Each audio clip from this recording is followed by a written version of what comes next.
En su programa M continúa en el estudio del abogado Juan Carlos Ron. Abogado, antes de conversar sobre los testamentos, quería preguntarle qué es una declaración sucesoral. Declaración sucesoral vendría a ser ese trámite administrativo del cual se realiza ante el ente tributario o el SENIAT, en la cual se realiza la declaración del impuesto sobre sucesiones basado en el patrimonio que haya dejado el difunto al momento del fallecimiento.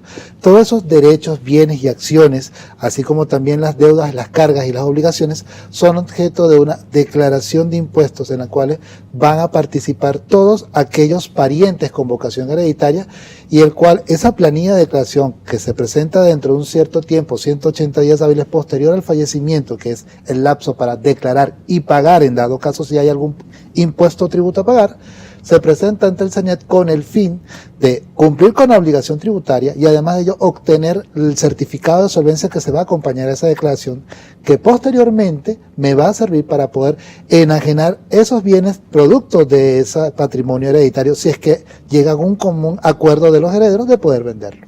¿Qué pasa si en esos 180 días no realizo esta declaración?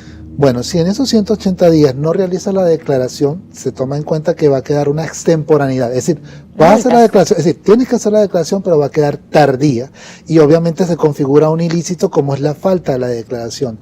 Por ley, por el Código Orgánico Tributario, se estipula que hay una multa de 100 veces la moneda más alta del Banco Central, que en este momento son dólares. $100 al momento que el día siguiente que se vence este lapso, y en dado caso, si llega a pasar un año luego de ese vencimiento, la multa aumenta a $150. Ahora sí, abogado, ¿cómo se redacta un testamento?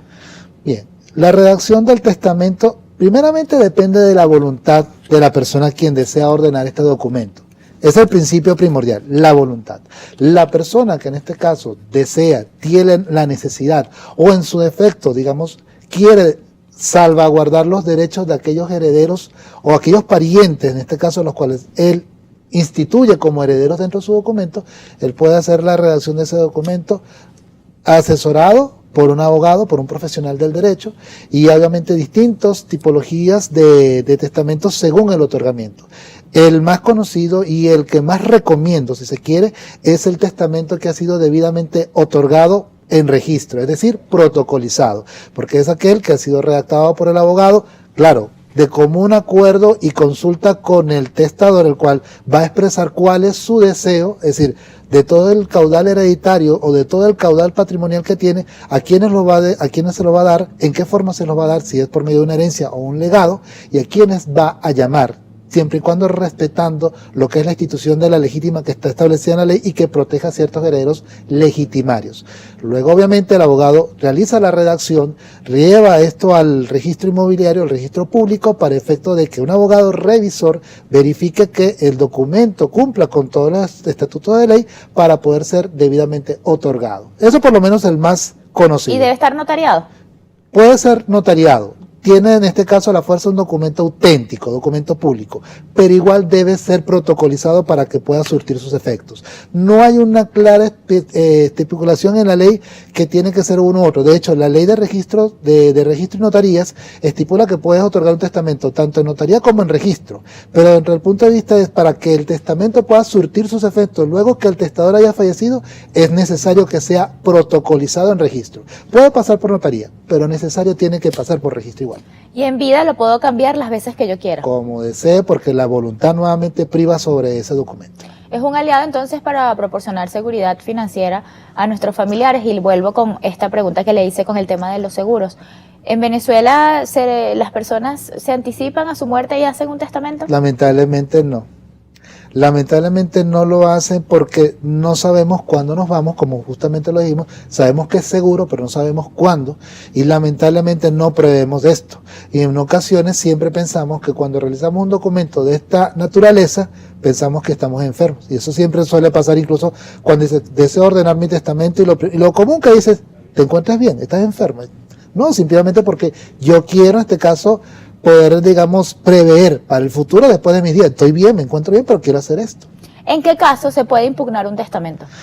Los casos que se puede impugnar un testamento es cuando se ha realizado o otorgado faltando a las formalidades o solemnidades de otorgamiento que éste haya tenido, o haya sido en este caso objeto su elaboración por medio de dolo, por medio de coacción, por medio de engaños, es decir, posibles elementos los cuales puedan hacer declararlo nulo a través de un procedimiento judicial de nulidad de testamento. Obviamente hay otros procedimientos, como es en este caso si hubiera una afectación a la legítima. Este tipo de motivos no llega a anular el testamento, sino lo que va a cambiar es la proporción en lo cual yo dispuse a favor de ciertas personas que no le corresponden para respetar la legítima de que otros sí les corresponden según por ley. Si no existe el testamento en el caso de que la persona tenga esposa e hijos, ¿cómo es la repartición de bienes? Según el Código Civil establece que en primer lugar los primeros en ser llamados son los hijos, eso lo dice el 822 del Código Civil, pero junto con ellos va a concurrir el cónyuge sobreviviente o concubino sobreviviente, si fuera el caso también, según el 823, que es el que establece la vocación hereditaria. Entonces, ¿cómo va a quedar repartido esa herencia? Va a quedar repartido, y eso puede hacerte, digamos, un resumen sucinto. Si esta persona estuvo casada y adquirió ciertos bienes estando casado, hay una comunidad conyugal, siempre y cuando no hayan capitulaciones matrimoniales, en un 50 y 50. El 50% que le correspondía a este cónyuge fallecido es lo que yo voy a llevar a declarar y es lo que va a la herencia. De ese 50% se va a repartir en partes iguales entre los hijos y el cónyuge sobreviviente. El 824 justamente menciona cuál es la porción del cónyuge sobreviviente si concurre con descendientes. Toma la porción como si fuera un hijo más. Si hubiese en este caso 4 hijos y un cónyuge, la herencia sería dividida en 5 partes. En este caso, ese 50% entre 5 partes, por ejemplo. De un global serían 10, 10, 10 y el 50 de la cónyuge, que eso no entra dentro de herencia. ¿Yo puedo sacar a mis hijos de un testamento y ellos pueden impugnarlo? Sí, sí lo pueden impugnar, pero la impugnación solamente debe hacerse luego que el testador fallezca, es decir, luego de que tú te vayas. Mientras tú estés viva, justamente en vida puedas hacer cualquier cambio, puedes hacer cualquier reforma al testamento porque te encuentras en plenitud de facultades y te encuentras en este caso en vida para poder realizar esto. Si no realizas ese cambio, llega a ocurrir lo que tenga que ocurrir, ahí en ese momento, a partir de ese momento, los herederos pueden impugnar ese testamento debido a la afectación de la legítima, pero para poder cambiar esas disposiciones a favor de ellos, respetando esa figura de la legítima.